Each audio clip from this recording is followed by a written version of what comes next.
vanhu swa va tsandza kambe a swi tsandzi Xikwembu hikuva Xikwembu xi kota hinkwaswo. Mun tlhela ni hlaya nakambe. Yesu a va languta a ku loko va ri vanhu swa va tsandza kambe a swi tsandzi Xikwembu hikuva Xikwembu xi kota hinkwaswo. Amen. La ku ya vulavula ehansi ka nhlokomhaka leyi nge tindlela tinharhu ta mahlulelo ya tshava. Amen. Tindlela tinharhu ta mahlulelo ya yini? Ya tshava. Leti fanelaka ti va ti tirhisiwa. Mara a ku heteleleni ku ta va na ndlela yin'we leyi ni nga ta mi hlohlotela swinene ku hi va hi tirhisa. Marka u tsale buku leyiwani mara a nga dyondzekangi Moyisa loyi. Mara hikuva Xikwembu a xi ri na yena ene a xi swi lava ku rekhodiwa swin'wana vito ra yena ri nga rivariwi evuton'wini hi ku hi ri i buku ya Marka. Xi swi endla a nga dyondzangi xikolo mara a rikhoda timhaka. Se loko mi langusa buku ya Matewu na buku ya Luka ta yelana tibuku letiya na buku ya Marka ta yelana. Se Matewu a dyondzekini a ku ri vakulukumba lava a va ri ti-tax collectors. Amen. Se a va dyondzekini swinene loko a ku ri minkarhi ya namuntlha a heta ku kumbe i van'wani va vakulukumba va ka SARS, South African Revenue Service. Hi vona va fanele va kha va controla le ka ti-office ta le henhla. Hi ku loko Yesu a n'wi kuma Matewu a ri ofisini a yo hayariwa hi tiko rin'wanyana ku a ta pfuxa ikhonomi ya tiko. Mi nga kota ku vona ku n'wana na loyi a dyondzekini. Luka yena a ri dokodela. A ku ri dokodela Luka. Hi yona mhaka muapostola Paul siku rin'wanyani u byela Timoti a ku loko u karhatiwa ngopfu hi ku lumalumiwa la khwirini u nwanyana swivinywani nyana ku u miyeta ku lumalumiwa loku nga kona la khwirini. Se un'wana a ku muapostola Paul u swi kuma kwihi? Paul a ri munghana wa Dr. Luke, a ri munghana wa dokodela. Se loko a hanya na dokodela leri a swi tiva ku leswi miyetiwa njhani, leswi miyetiwa njhani, leswi miyetiwa njhani. A ku ri vanghana swinene. Loko Paul a ri khotsweni Luka hi un'wanyani loyi a ya pfuxela muapostola Paul. Se mi nga kota ku vona ku vanhu lava a va ri vanghana. Loko Paul a ta hi swa ximoya hala Luka a ta na hi swa vudokodela bya yena a kota ku tshungula. Se Luka na Matewu a va dyondzekini. Se hi ku dyondzeka ka vona loko mi vona tibuku leti nharhu ti yelana ya Matewu, ya Marka na ya Luka, i ku Matewu lowo dyondzeka na Luka lowo dyondzeka va ta kuma mahungu man'wani ka Marka lowo ka nga dyondzekanga. That's why mi vona tibuku letiya ti yelana letiya i ku va kumi mahungu man'wani kwihi ka Marka lowo ka nga dyondzekanga. Swi vula ku swa endleka u nga dyondzekanga loko u ri na Xikwembu ku nga endleka leswikulukumba. Hi tala ku vula mhaka yin'wana ku evuton'wini ku na swilo swimbirhi leswi u nga fanelangi ku hupiwa. U nga hupi kereke u hupa na xikolo. Swilo leswimbirhi leswi a swi hupiwi leswi. Loko mo kuma munhu loyi a nga hupa xikolo na kereke a ta alwa na munhu a nga lamuleki. Mi la ku pfuna yena mara hi lero matimba ma yena ma helela kwalaho ku a nga na xikolo u hupi xikolo a hupa na kereke. A swi hupiwi va byeleni ku a swi hupiwi swilo leswimbirhi. A swi hupiwi swilo leswimbirhi. Kereke na xikolo swi na nkoka ngopfu. A swi hupiwi swilo leswi. A swi hupiwi. Swilo leswimbirhi. Munhu loyi a nga dyondza xikolo kumbe loyi a khongela ku a ya ku kerekeni loko mi n'wi kombisa swilo u hatla a twisisa. Mara kumani munhu wo ka a nga nghenangi xikolo na kereke a nge se tshama a nghena nyangwa wa kereke mi ta vuya mi ni byela ku u hi karhalisile hi tsandzekile mi nga hupi swilo leswimbirhi. Se Marka hambileswi a hupi xikolo swa Xikwembu a nga swi hupanga. A nga swi hupanga. Se hi yona mhaka namuntlha u tsala buku leyi. Se loko yi sungula a ni nga ngheneleli ngopfu hi vuenti hi ku nkarhi wa hina wutsongo wa le kosini. Mara loko yi sungula ku na jaha ri nga ya ka Yesu Kreste ri ku munhu swi nga endlekisa ku yini ku a vona mfumo wa matilo kumbe a nghena matilweni. Se Yesu a ku a swi hluphi u hlaya yini ematsalweni. hi swihi leswi u swi hlayaka se a hlamusela ku ni hlaya leswi na leswi na leswi na leswi na leswi na mhaka ya ku ni rhandza hosi Xikwembu hi moya wa mina hinkwawo mbilu ya mina hinkwayo na ku anakanya ka mina hinkwawo na matimba ya mina hinkwawo sweswo ni swi hlayisi na ha ri muntshwa na ha ri lontsongo milawulawu yeleyo na yi tiva hinkwayo se Yesu loko swi ri tano u pasini swi tshamisekile se hi ku loko a n'wi langusa yi ri a fumi ngopfu jaha leri a ri fuwini a ku famba a xavisa hinkwaswo leswi u nga na swona mali ya kona u nyika swisiwana se jaha leri a ri ku loko swi tani swi hatswa swi tlanga mari twa jaha leri ri luza tilo hi mhaka ya rifuwo se loko vo Petro va ku se ku ta pona mani kwani se Yesu a ku loko vanhu ku ri vanhu swa va tsandza Yesu a va langusa a ku loko va ri vanhu swi endla yini swa va tsandza kambe leswi tsandzaka vanhu a swi tsandzi mani a swi tsandzi Xikwembu amen se kwala a kosini hi la ku ya vulavula hi tindlela tinharhu ta mahlulelo ya tshava amen loko mfundhisi Mashava mi vulavula hi tshava mi vulavula hi yini tshava ni vulavula hi swiyimo loko mi ri na xiyimo amahlweni ka n'wina I tshava ya n'wina loko mi ri na problem evuton'wini bya n'wina I tshava ya n'wina I yini ti tshava na loko mi ri na vana vo ka va nga mi yingisi kaya I tshava ene tshava leyi la ku gonyiwa hi n'wina a yi gonyiwi hi un'wani ni amen loko mi ri kona vana va dyondzekini va ri na maphepha mara va nga ri ku tirheni na yo I tshava hi ku mi humesi timali to n'wi dyondzisa xikolo se I tshava leyi nga le mahlweni ka n'wina haleluya na loko vana va nga tleli kaya na yona I tshava yi nga le mahlweni ka n'wina na loko va makhelwani va hundza hi le ka n'wina va nga ndhawuti na yo I tshava leyi nga le mahlweni ka n'wina la ku sala mi nga le kusuhi na vo kwalano swa endleka na vo va ri tshava va lava va vutiseni a mi tshava na na vanhu va kona lava hundzuka ku ti tshava ta ku sivela vanhu van'wana ku va nga voni swe le mahlweni mi swi vona ku loko luya o suka laha a ni ta nghena laha tirhweni tirha mara u hundzuki tshava a mi koti ku vona swa le se ti tshava leti tele matitwa ku ti tshava leti tele no hanya u ri hanuna I tshava ni vula lwanga wa wena u swi tiva ku lava I papa wa vana va mina lava I papa ximanimani na yo mi nga endle nga mu lavi nuna na yo na yona leyi I tshava loko no tikumela nuna kumbe a ta ni hlayisela na vana va mina se na yo yeliya I tshava ke le mahlweni ka yena loko mi ku ya mi ta ni nyanyisa matitwa ti tshava leti ku ti tele ti tshava leti etini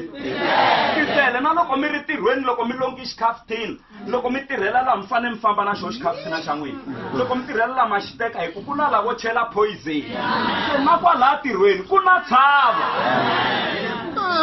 matitwa ku ti tshava leta va loko u ya hala u fanele u koka na xikhafuthina ene a swi nga bohi hi mhaka ya ku na tshava laha tirhweni se ti tshava leti ti tele mara ti la ku gonyiwa a na hi ku yimbelela kwala ku tshava leyi wa swi tiva ku hi ya hlula ka njhani tshava leti tele na n'we mi nga va tshava kerekeni mi nga va tshava tikweni mi nga va tshava na kwalaha kaya mi nga va tshava hi lero ti tshava leti ti tele ti hambanihambanini mi ngo ti tshava leti se ni lanaka na ti twisisa leti na loko mi ri na swikweleti mi kuma ku mi le ku hakeleni a swi heli sweswi na yo I tshava swikweleti leswi a mi swi hakela n'wana wa n'wina u sungule ku tirha a nge se xava na buruku yo nyawula hi ku u hakela swikweleti leswi a swi hakeriwa hi papa wa yena u hakela swikweleti leswi a swi hakeriwa hi mhani wa yena se na kwala ndyangwini na sweswo I tshava yi nga kona xeweta na ndhavezita amen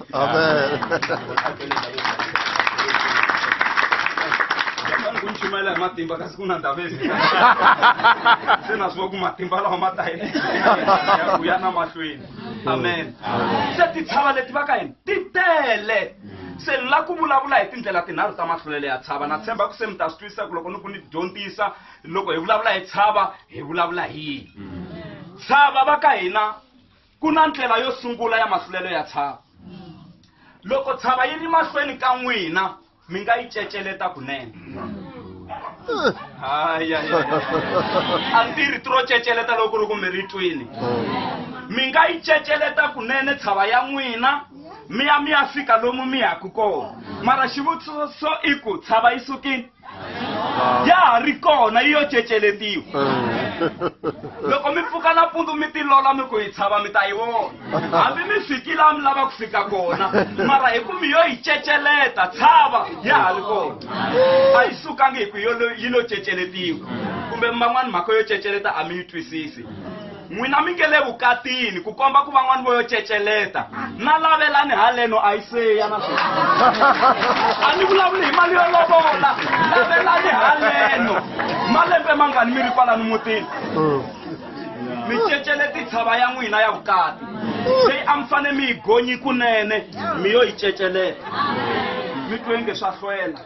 loko van'wani va nga ni tekela n'wana loyi swa tswa ni tihlomisa ni famba na lavelani haleno ku hava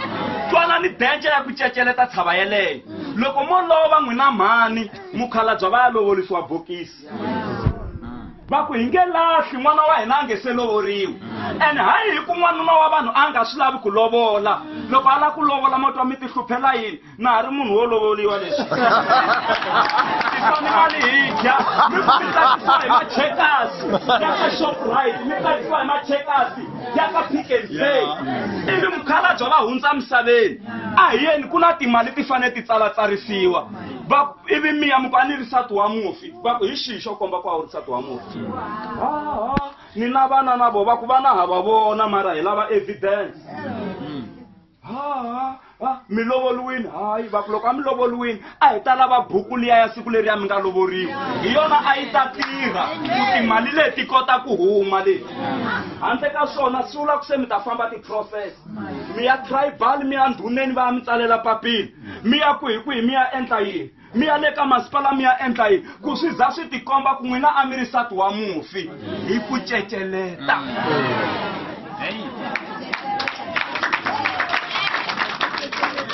sweswi mfundhisi loko va ka va chumayela yi nga swi na nkoka sweswi mara siku u nga ta hlangana na swona u ta swi vona ku hi phela hayi leswi a swi tshamisekanga ni hlangane na jaha rin'wana ri ku mfundhisi i khale hi nge se vonana ni ku ya hi phela i khale hi nge se vonana ri ku se ni lovorini na sati ni tekini se ni n'wi vitana ni ku tana la kusuhani ivi a ni ku i mani a nga ku bye xihundla xa ku wasati wa lovoriwa a tekiwa kahle se a ku na munhu a nga ta ta ni byela ni voni hi le ka papa mhani laha ya mutini a va tangi mahala papa vo yo lovola se ni te a ni la ku poyila vatswari va mina ni ya ni ya rhwala n'wana wa vanhu a ta tshama la mahala ku ri ku na mhani a va lovoliwini laha hi dyondza yini swi vula ku na vana hambi mo swi ba hi makatla va langusini kona vo mhani loko n'wana wo vuya a bihi mirini a onhakini hi swiyimuyimo sweswi nga kona wo twa u vhe u rhurha la mutini la a na ha ku lavi u nga ha ngheni mi rivala ku n'wi mi hi siku yini la mutini siku leri ya n'wi mi nga heleketiwa mi ri rivele mara loyi hi yese mudyohi lonkulu loyi u hlongoriwa ne le kaya va byele mi ku tikhomeni kahle mi swi rive swikhepudani leswi a swi finingeli loko swi mi heleketa mara hi ku se ku dyohi n'wana se u lava no tsemeleriwa kasi ve ri ku tlula ka mhala swi endla yini swi letela n'wana we le ndzeni mi rivele mhaka leyo ceceleta leyi se a ku ceceleteni ka tshava ya n'wina denja ya kona hi leyi loko mi ceceleti mi tshami lomu mi nga kona ni nga swi vekisa ku yini loko mi tshami sofeni mi yo vepfavepfa kumbe mi yo pfapfa hi nga swi vekisa ku yini mi yo pfapfa a hi tirhiseni rito ro pfapfa nkarhi lowu mi ngo yo pfapfa a sofeni ra n'wina mi khomi na remote na DS ya kona hi leha yo hakeriwa mali ya le henhla mara mi yo ceceleta la mi nga ko mi nga fika kona se loko mi yo pfapfa hi ndlela liya mi mitwa liya mi nga yi doja ku yi mi hala kumbe yi mi vhethavhetha loko mi fane mi gonya tshava ya n'wina yi ya mi tlhava mi nga hleketangi nchumu ene yi ba mbilu yi oma va ku va omisa yini va n'wi va lova ku humelelini va lava hi ri na vona kwala na he va ka yini mi mitwa leyi yi mi tlhava mi nga hleketangi nchumu xo vava i ku mitwa leyi se yi tlhava na vana la yi tlhava na switukulwani yi tlhava na switukulunduwa kasi mimitwa leyi n'wina a mi fane mi kondzelerini yi mi tlhavatlhava mi ku mi gonya tshava ya n'wina mi ku mi ya lomu xikwembu xi mi lavaka kona se i danger ya ku ceceleta loko hi vulavula hi ku ceceleta tshava hi vulavula hi ti-shortcut hi vulavula hi ku lava ku hatla mi kuma swilo hi xihatla va ka hina swin'wana mi kuma ku yindlu yeleyi mi nga yi aka kaya yi yo ceceletiwa tivati ti yo ceceletiwa tisemende ti yo hinkwaswo i ti-back door loko swipikiri a swi vulavula swi ta yima swi huwelela swi boha hi vuya hi cheliwi butswini hi tala hi phelela yini loko mu langusa vutomi bya namuntlha xin'wana na xin'wana i bride loko u lava ntirho u lava mali mara u byeriwa ku rhanga u humesa 10,000 ni humesa njhani mali hi ku na mina ni lava yona i ku ceceleta nkarhi wolowo loko ni disa hi 10,000 ku susiwa un'wani laya loyi a ka titirhelana a ka dyondzisa na vana va yena xikolo wa sukumetiwa a nga sukumetiwa hi swa vusiku kumbe hi swa nhlekani kumbe a hlongoriwa ivi ku nghena mina hi ku ni dizini mara luya u le ku rileni vana se va tshika na xikolo lomu a va dyondza kona xiyimo a xa ha ri kahle hi ku ku na un'wana a nga kuma swilo hi ku ceceleta Oh, great. Lomu kuma ku mi ta nyanyisa na se i mhaka ya ku ceceleta yeleyo mo hi teka hi veka tlhelo hi ku karhi wa hina wutsongo a hi le kerekeni la loko a ku ri kerekeni a wu ta swilo ndlela ya vunharhu ya mahlulelo ya tshava oh sorry good a ni hi dyondzi metse mara hi wu pasangi mara hi wu dyondzile sweswo va ku teka hinkwato ti-subject ni khensa hi ku hi le ku fambeni swin'we ndlela ya vumbirhi ya ku hlula tshava loko mi langusani na yona loko mi yi vona ku tshava leyi yi pfarini mi nga yi kovotla kunene yi huma thanele loko mi yi kovotla lava nga tshama va ya musina ku na laha mi hundzaku hi kona thaneleni laya tshava yi sukini yi kona yi yo kovotliwa ku huma thanele mara tshava ya ha ri kona ku na vanhu lava hanyaku emindyangwini va kovotli ti-problem va kovotli swiyimo a va swi lavi ku mhaka yi solviwa yi fika makumu yo kovotliwa kunene sweswi ni vulavulaka khisimusi leyi hi sukaka ka yona ya 2018 a mi ku mi tenga timhaka laha ya kaya ti vekiwini ku to hi ta ti vona hi good friday ku yimeriwa timhaka sweswi leti fanelaka ti tengiwa rini hi good friday leti nga kovotliwa hi 2018 hi december ku kovotliwa xiyimo ku na vanhu lava hanyaku va kovotli ti-problem ti kona ti-problem leti mara ti yo kovotliwa kunene a va swi lavi ku ti hela kahle to kovotliwa va byele kwala mi nga kovotli xiyimo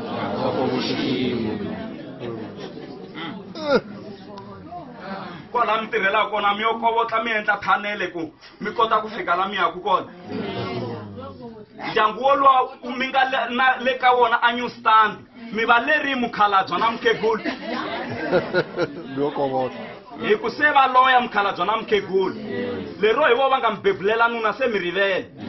a va leriwangi na ku leliwa loko mi ya le new stand leyi mi kovotli tshava n'wina mi kovotli tshava ene lexi a xi endla ku xi hatla xi mi fambisa i ku laha a ku dyiwa mukhusi ntsena a mi nga xavi nchumu mara lese machekasi ma nghena manyama leyi hi ku se mi n'wexe ene a hi ku a swi sungulangi laha loko ma ha ri la xikhulu swin'wana a mi dyela mikumbeni mi va mi swi endlani hi switsongwana mi ku mi dya na ti-KFC mukhegulu na mukhalabye va nga ri ku xeveni hi nchumu ku layithiwa na foni kweku ku dyiwa ti-Kentucky mi kovotli thanele n'wina mi kovotli tshava a yi sukangi tshava ya ha ri kona yi yo kovotliwa se mi ta fika la mi yaku kona se nghozi ya ku kovotla xiyimo hi leyi danger ya ku kovotla xiyimo loko mi endli thanele mhaka ya n'wina mi ku mi hundza mi ya lomu mi lavaka mi endle nge swi herini kasi swa ha ri kona i ku thanele yi ta mi durhela ngopfu hi ku yi ta lava ti-injiniyara to tshama ti ta kambela ku a yi le ku dilikeni na a yi le ku weni na hi yona mhaka va ta kamba ku xiyimo lexi xa se xi njhani problem leyi se yi fike kwihi la se swi fike kwihi se ti-engineer leti loko ti yimayimanyana 1 hour ti la ku hakeriwa hi yona mhaka mi tshama mi ri hava mali hi rini mi ku mi tirha mara hi xihi lexi mi nga hi kombaka ku mi tshama i khale mi ku mi tirha ku na thanele mi hi hakelelaka va byele kwala mi ku mali ya n'wi helela thaneleni loko ku nga ri nangeni hi kun'wana mara ku na la mali yi helelaku kona ku na tithanele leti nge le ku hakeleriweni na ti-altari tin'wana leti nge le ku hakeleriweni i tithanele ti nga kovotiwi se nghozi ya kona thanele siku leri mi nga ta va mi yo hi tirhisa ro pfapfani siku leri mi nga ta mi yo pfapfa masofeni mi rivele ku mi tshama mi kovotla thanele mi kovotla xiyimo mi kovotla problem ya n'wina kwala ku fambeni siku leri mi nga ta mi yo tshama va ka va mi phemendela pastor Mashava Mr. mani ximani thanele yi to hidlika nkarhi lowu mi nga tshama na maxaka na vanghana yi mi ganya swi nga ha vonaki no a ku ri na vanhu laya nga Tshivenda i do va xaka va songo humbula chithu va hone Vavenda va hasho apa Va hone. i do va xaka va songo humbula chithu ene i do va xaka na vana vavo ya va xaka na vaduru vavo i do va xaka va songo humbula chithu va thoma ulila hi mhaka ya ku mi endli thanele tshava ya n'wina a hi languseni ku xana tshava ya n'wina leyi mi nga langusana na yona evuton'wini a mi yi ceceletangi na naswona a mi yi kovotlangi na hi ku loko mi yi ceceleta a yi sukangi ya ha ri kona na loko mi yi kovotla a yi sukangi ya ha ri kona se mi langa yi hi ndlela n'wina ma kovotla ma ceceleta letimbirhi leti nge vanhu a ve le ku ti laveni mara letimbirhi hi tona vanhu ve nge le ku ti tirhiseni ngopfu letimbirhi leti hi tona vanhu ve nge le ku endleni ka yini ve le ku ti tirhiseni ngopfu loko mi ri le mavhengeleni leyi mi ku mi xava le a Giyani mi kuma ku minkarhi hinkwayo loko mi ya Giyani nuna na nsati mi va mi khomi ximanjani lexiya xitsongo lexiya ene mi hlangana na female yin'wana yi ku yi phusha jitroli nkarhi hinkwawo ji tele n'hweti na n'hweti mi hlangana na vona se mi sungula ku holova na nuna ku hina u tshama hi ku yi khoma ximanjani xexi a hi pfi hi phusha majitroli lamakulukumba u nga ceceleti tshava ya wena u nga kovoti tshava ya wena hi ku lava va phuxaku jitroli ledyiya jikulu swa endleka swi nga ri swa vona swi ri swa le projekteni se loko mi va vona va ri na mukhalabya wa vona mukhalabya hi ku va na movha wa baki wo va wo suka wu phuxiwunyana wu bilesiwunyana va cheleriwe petrolo ya 100 rand ku hi kombela ku mi ya hi xavela swa project hi ku mhani ve le kaya va tirha projekteni va byeleni ku mi nga naveli swe le projekteni munhu a za a ceceleta tshava ya yena munhu a za a kovotla tshava ya yena hi ku ni na ku fana na vo ximanimani na loko mi vona vanhu va ka va pfulelana tivati ta movha mi nga naveli hi ku rivati leriya rawa se ri kotiwa hi n'winyi wa muti ku ri pfula hi ku loko ku ri pfula no ri pfala hi ku loko ro pfuliwa hi mhani ri tawa ri va nyumisa va byele mi ku mi nga naveli rivati leriya rawa na loko mi vona munhu a mbe mpahla ya nyuwani masiku hinkwawo swa endleka ka tirha ka Edgars o navetisa loko ri pela ya tlhela vatsheleni kwala mi nga naveli swa ka Edgars se mi za mi ceceleta hi mhaka ya ku n'wi mi la ku phikizana na ximanimani mi kuma ku van'wana loyi mi phikizanaku na yena hi ku mbala mpahla u siyeriwe hi mufi a ri nese n'wina mi nghena swikweletini na makhadi hi ku a mi la ku tluriwa hi munhu kasi luya wo hlangana na ku va siyeriwe hi mufi se mi phikizana na xipuku n'wina va byele mi ku mi nga ceceleti ka kovoti tshava ya n'wina ndlela ya vunharhu hi leyi nga ta mi hlohlotela ka yona pfala tibibele hi famba hikuva zonda vanhu loko lehisa ngokosini ndlela ya vunharhu ya mahlulelo ya tshava gonya amen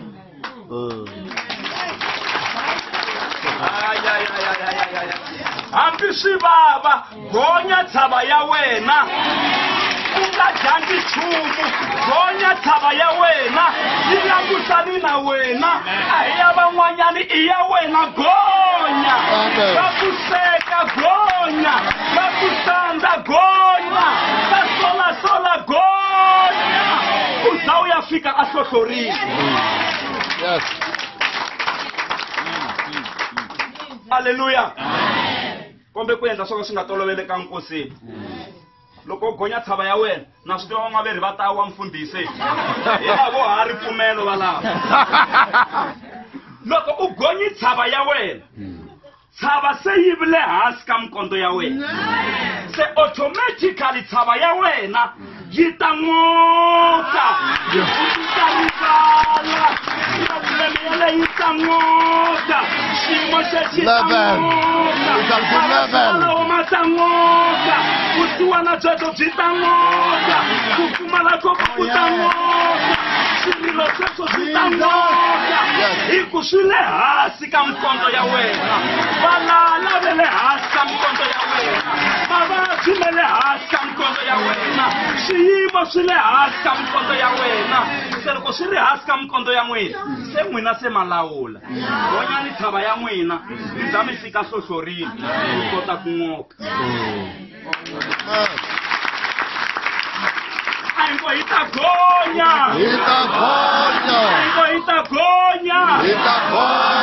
hi fika hlohlorile se hi kona se mi nga ta yimbelela risimu leri nge gonya na hina gonya na hina gonya na hina gonya na hina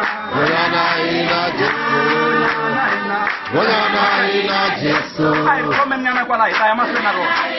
minga thamu muna mimi ni minga thamu matba waise mi imbelela risimu leri mi hlayi vhese leyi ngo loko ku ri vanhu swa va tsandza kambe leswi tsandzaka vanhu a swi tsandzi xikwembu hi ku xikwembu xi kota hinkwaswo se tshava leyi mi nga langusana na yona se ma n'wi rhamba Yesu mi ku gonya na hina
Saka, akuna leswi tsandzaka xikwembu, leswi tsandzaka vanhu a swi tsandzi xikwembu, hi ku xikwembu xi kota hinkwaswo. Amen. Loko ni teka layisense ni hlangana na tshava yo feyila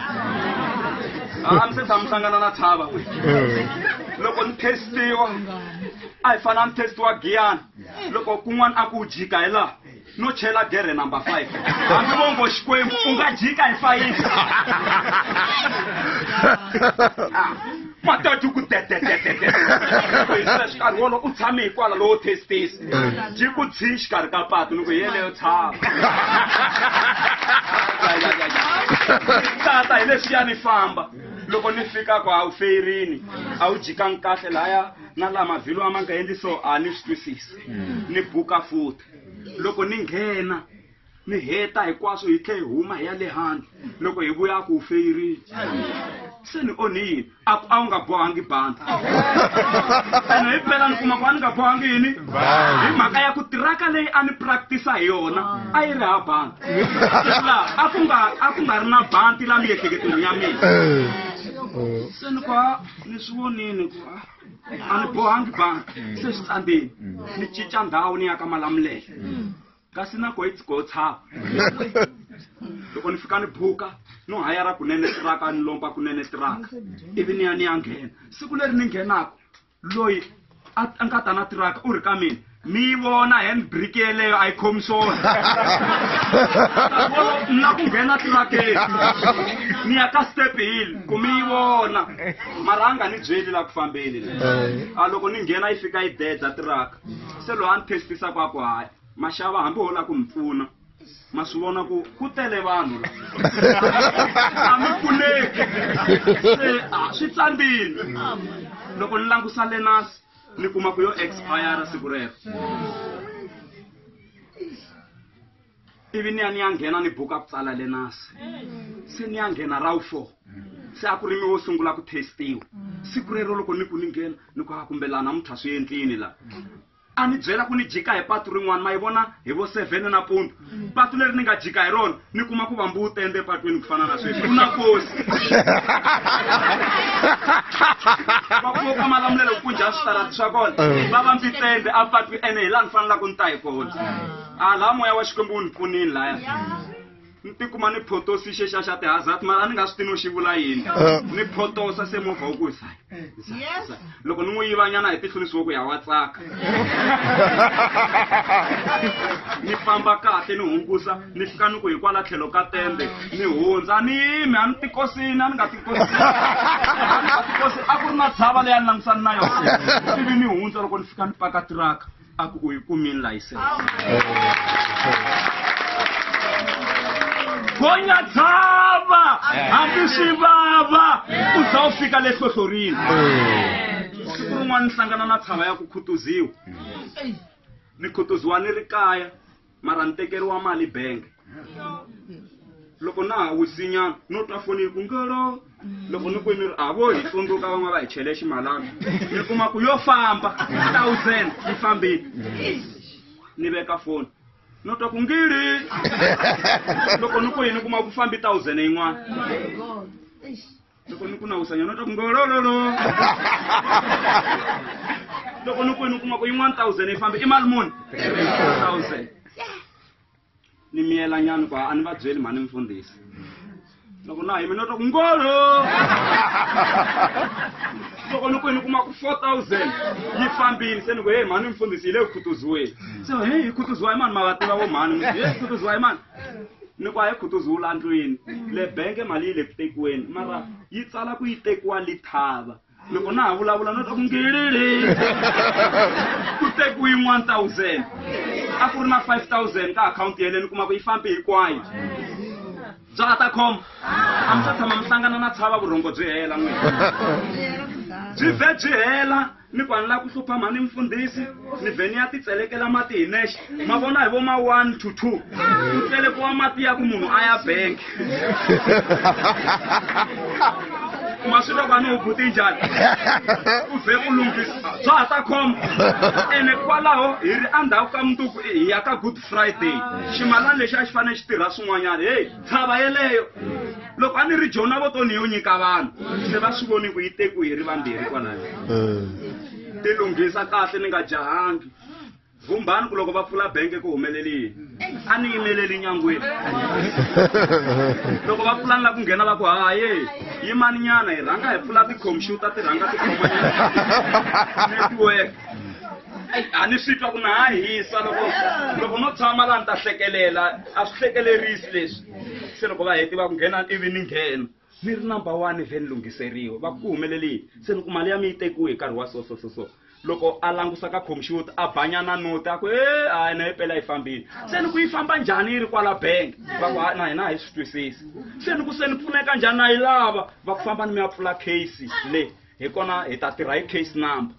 se ni famba ni ku ha swi tsanga loko ni fika leswi ni nga munhu wo tiviwa hi vanhu loko ni fika station commander xo fika xi ku mfundhisi se mi karhatiwa yini se ni ku ni na problem leyi va ku tanani hala ofisini ni ya ofisini va pfulela ti-aircon enge vo swi tiva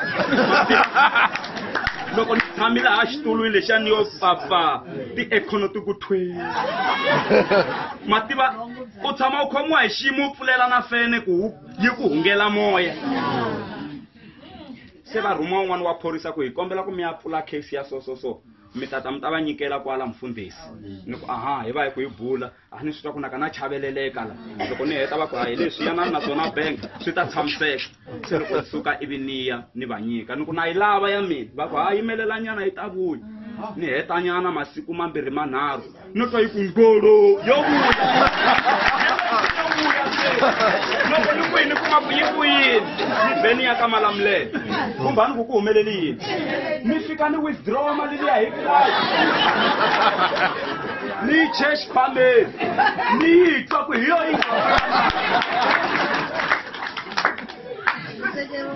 ni beni va na ha ri lavi khadi rero cicacicani hi endla rin'wana se va ku okay hi endla rin'wana mara ra khomiwa nyana phe ni pampula 50 rand ni ku hi yeleyo yo khoma khadi leyi ni famba na yona leyi a yi sali loko mi hlangani na tshava mi juluka ku ri June hi loko mi hlangani na tshava ya n'wina mara ngopfungopfu loko mi nga swi tivi ku yi hluriwa njhani va ka hina mhaka leyi a ni yi tisa i ku a ku na leswi tsandzaka xikwembu xi kota hinkwaswo andalayinani hinkwaswo loko yi za yi ku hinkwaswo na swa n'wina swa wela xi a mi twa ingaku xikwembu xi nge swi koti xikwembu xi kota hinkwaswo se mi nga ceceleti tshava ya n'wina mi nga kovotli tshava ya n'wina gonyani tshava ya n'wina mi za mi fika lomu xikwembu xi mi lavaka kona na loko se xi mi nyika timali mi ta tiphina hi mali ya n'wina loko se xi mi nyika ndyangu mi ta tiphina hi ndyangu wa n'wina leswi xi nga ta mi nyika swona mi ta tiphina hi swona hi ku tshava yeleyo mi yo gonya loko muxa a hlangana na vaamaleki a swi vona ku na nyimpi u yo gonya tshaveni a ku Joshua famba lwa nyimpi loko a ri le tshaveni yi ri a fika a yimisa mavoko loko a yimisa mavoko Israyele a yi hlula le hansi le loko a karhele va teka ribye Aron na Huri va ri veka va tshamisa muxe va jeka mavoko ma yena ku ma nga karhali Israyele yi hlula le na va ndyangu laha va la ku jekiwa mavoko xiyimo lexi va nga hlangana na xona va la ku jekiwa mavoko ku laveka vo Aron na vo Huri lava nga ta jeka mavoko hi ku loko mavoko ma yimela hehla ha hlula mara loko ma nga yimelangi hehla ha hluriwa hosi a yi hi pfuni hi katekisa gonyani tshava ya n'wina a nga vulavulanga na ta va hosi leswi a khomisiwile swona Yes, vulavuleni. ya a nga vulavulanga na ta va hosi leswi a khomisiwile Vulavuleni. tshava yo gonyiwa tanani mi ta yi khongelela pastor